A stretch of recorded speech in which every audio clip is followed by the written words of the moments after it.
Hello and welcome to the Whoniverse. Now a film I'm very excited for is Men in Black International. It'll be the fourth in line of MIB films loosely based on the comic series by Malibu and Marvel. I've always enjoyed Men in Black films in the great mix of comedy and science fiction. There are so many great moments throughout the series, and if you haven't seen the films before, I strongly recommend them. Yes, they aren't for everyone and may not be the best films to ever exist, but they're full of heart, silliness and exploding aliens. What more would you want? Now, with a new film coming out in June, what better time to look back at the Men in Black legacy before Chris Hemsworth and Tessa Thompson take the series forward with new locations, aliens and plenty of wit and humour. So if you haven't seen the films but want to know what happens, or you just want a refresher on the escapades of the Men in Black, then this video is for you. You don't need to know everything about the past films to watch the new one, though I feel like it might be a good idea to get all the references. This video will feature a lot of spoilers, so if you're ready, let's take a look at the history of the Men in Black. Let's start with the events of the first Men in Black film, released in 1997. A government agency makes first contact with aliens in 1961. Alien refugees live in secret on Earth by disguising themselves as humans in New York. Men in Black, or MIB, is a secret agency that polices these aliens, protects Earth from intergalactic threats, and uses memory-erasing devices called neuralizers to keep alien activity a secret. The MIB agents have their former identities erased, everything from names, records, and paperwork, even their actual fingerprints. Retired agents are neuralized and given new identities. After an operation to arrest an alien criminal near the Mexican border by Agent K and D, D decides that he is too old for the job, prompting K, played by Tommy Lee Jones, to neuralize him and look for a new partner. NYPD officer James Darrell Edwards pursues a supernaturally fast and agile suspect. After the chase, an impressed K interviews James about the encounter, then neuralizes him and leaves him a business card with an address. James goes to the address and undergoes a series of tests for which he finds unorthodox solutions. While the other candidates are neuralized, K offers Edwards a position with the Men in Black. Edwards accepts and his identity is erased, becoming Agent J, played by Will Smith. On a remote farm, an alien illegally crash lands on Earth and kills a farmer named Edgar to use his skin as a disguise, tasked with finding a device called the Galaxy. The Edgar alien goes into a New York restaurant and finds two aliens disguised as humans, who are supposed to have it in their possession. He kills them and takes a container from them, but is angered to find only diamonds inside. After learning about the incident in a tabloid magazine, Kay investigates the crash landing and concludes that Edgar's skin was taken by a bug, a species of aggressive cockroach-like aliens. He and Jay head to the morgue to examine the bodies the bug killed. Inside one body, which turns out to be a piloted robot, they discover a dying Arquillian alien who says that to prevent a war the galaxy is on Orion's belt. The alien who used the name Rosenberg was a member of the Arquillian royal family. Kay fears the death may spark a war. Men in Black informant Frank the Pug, an alien disguised as a pug, explains that the missing galaxy is a massive energy source housed in a small jewel. Jay deduced that the alien is hanging on the collar of Rosenberg's cat Orion, which refused to leave the body at the morgue. Jay and Kay arrive as the bug takes the galaxy and kidnaps the coroner, Laurel Weaver. Meanwhile, an Arquillian battleship fires a warning shot at the Arctic and delivers an ultimatum to Men in Black. Return the galaxy within a galactic standard week, or an hour of Earth time, or they will destroy Earth. The bug arrives at the observation towers of the 1964-1965 New York World Fair New York State Pavilion at Flushing Meadows, which disguises two real flying saucers. Once there, Laurel escapes the bug's clutches when it accidentally drops her. It activates one of the saucers and tries to leave Earth, but Kay and Jay shoot it down and the ship crashes into the Unisphere. The bug sheds Edgar's skin and swallows Jay and Kay's guns. Kay provokes it until he too is swallowed. The bug tries to escape on the other ship, but Jay slows it down by taunting it and crushing cockroaches, angering it. Kay blows the bug apart from the inside, having found his gun inside its stomach. Jay and Kay recover the galaxy and relax, thinking the whole ordeal is over, only for the still living upper half of the bug to pounce at them from behind, but Laurel kills it with Jay's gun. At Men in Black headquarters, Kay tells Jay that he has not been training him as a partner, but as a replacement. Kay bids farewell to Jay, before Jay neuralizes him at his request. Jay returns to a civilian life and Laurel becomes Jay's new partner, Elle. So that's the first Men in Black film. The motion picture received a high level of praise and won the Academy Award for Best Makeup, and it was also nominated for the Best Original Score and Best Art Direction. It was also nominated for the Golden Globe Award for Best Motion Picture, Musical or Comedy. Now let's fast forward to 2002 with the release of Men in Black 2. The film was set 5 years after the retirement of Agent K and after the retirement of Agent L from the first film, who wanted to return to being a medical examiner. Agent J, Kay's former partner and handpicked replacement, is called to investigate the murder of an alien, Ben, at his pizzeria. The waitress, Laura Vasquez, tells him that the murders are Selena, a shape-shifting plant like Kylofian who has taken the form of a lingerie model because, why not, and her two-headed servant Scrad. Laura says that they were looking for something called the Light of Zartha. Jay is strongly attracted to Laura, and in violation of MIB rules, does not neuralize her to erase her memories. Jay finds that little is known about the Light of Zartha except that it was immensely powerful.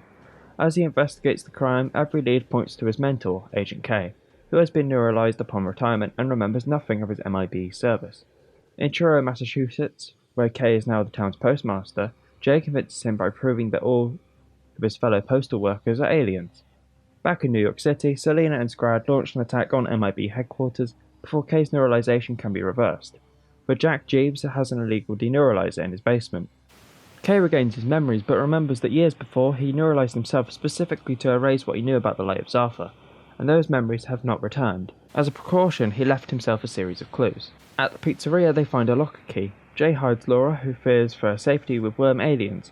The key opens a locker in Grand Central Station, where a society of tiny aliens who worship K as their deity guard their most sacred relics: K's wristwatch and video store membership card. At the video store, as Jay and K watch a fictionalized story of the Light of Zartha, K remembers that the Zarthan Queen, Lorana, long ago entrusted Men in Black with safeguarding the light from her nemesis Selena, who followed Lorana to Earth and killed her. After hiding the light, K neuralized himself to ensure that he would never reveal its hiding place. K still cannot remember where he hid it, nor what the light actually looks like. He only remembers that it must return to Zartha soon or both Earth and Zartha will be destroyed. At the Worms' apartment, they find that Laura has been kidnapped by Selena, who believes that Laura's bracelet is the light. Jay, K, and the Worms counterattack MIB headquarters, freeing Laura and the other agents. Selena attempts to retaliate by chasing down a spaceship through New York, but is eaten by Jeff, a gigantic worm living in New York City subway. Laura's bracelet leads Jay and K to the roof of a skyscraper where a ship stands ready to transport the light back to Zartha. The two realize Laura is the daughter of Lorana, and is herself the light. Kay convinces Jay and Laura that she must go to Zartha, to save both her planet and the Earth from destruction. Selena, who has assimilated Jeff and taken his form, attempts to snatch the ship carrying Laura off as it lifts off, but Jay and Kay blast her out of the sky. Since all of New York has just witnessed the battle in the skies over the metropolis, Kay activates a giant neuralizer in the torch of the Statue of Liberty. Back at headquarters, Kay and Men in Black Chief Zed, hoping to cheer up a heartbroken Jay, have relocated a tiny locker-dwelling aliens who now worship Jay to his Men in Black locker. When Jay suggests showing the miniature creatures that the universe is bigger than a locker, Kay shows Jay that the human universe is itself a locker within an immense alien train station. Sadly, this film wasn't as well received, with comments suggesting the recycling of past elements was taking place. For me, it's not as good as the first film, but it still isn't that half bad. Now, this next film is where it gets complicated. Men in Black 3 was released in 2012. The film was a fresh take on the franchise and is my favourite of the three films. An alien criminal named Boris the Animal, or Bogladite, escapes from a Mexican security prison on the moon called Lunamax and arrives on Earth, bent on taking revenge on Agent K, who shot off his left arm and captured him in 1969. He confronts K, who is with his partner Agent J, and tells him he is already dead.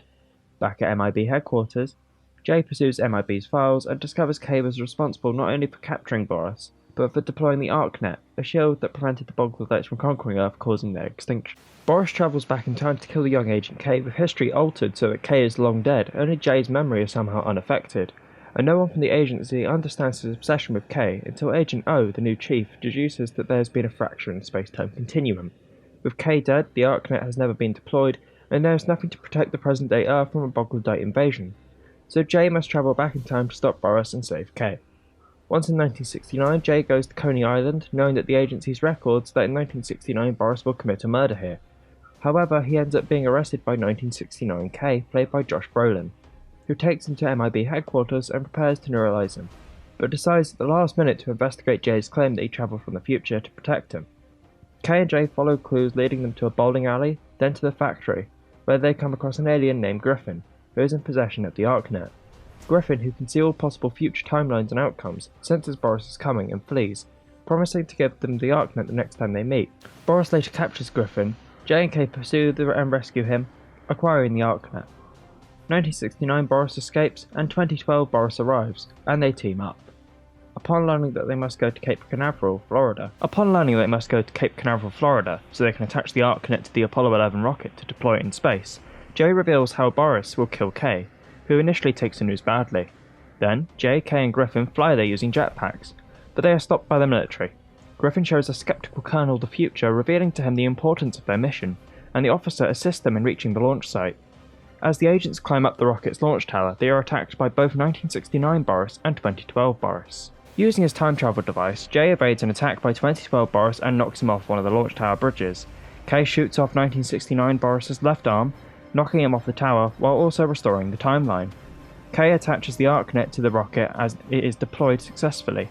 When the rocket launches with 2012 Boris incinerated by the rocket exhaust, 1969 Boris attacks Kay on a beach, but the Colonel saves Kay by sacrificing himself. Boris, knowing that he will be arrested from 2012 Boris, taunts Kay, but this causes Kay to kill him. The Colonel's young son arrives, and when he inquires about his father, Kay neuralizes him, and tells him only that he needs to know his father is a hero. Observing from afar, Jay realizes the young boy is none other than himself. The Colonel was his father. Kay has been watching over him his whole life, and that he was there when the timeline changed, thus explaining why he was the only one who remembered Kay in the alternate 2012. With his mission complete, Jay returns to 2012, where he reconciles with Kay. Griffin observes, and says it is his new favourite moment in human history. And that's it. That's the story of the Men in Black films so far. From alien cockroaches to time-travelling Boglodites, Men in Black is a franchise that I've always enjoyed since I was a kid, and I'm really excited to see continue. It's been said that the MIB International film won't be a direct continuation of the franchise, instead taking place in the same universe. However, there will most likely be references to the past, such as the painting of J and K battling the bug shown in the trailer for MIB 4. Will you be watching Men in Black International? What's your favourite moment in the MIB films? Let me know in the comments below. If you enjoyed the video, don't forget to like and subscribe, and I'll see you in the next video. Bye bye.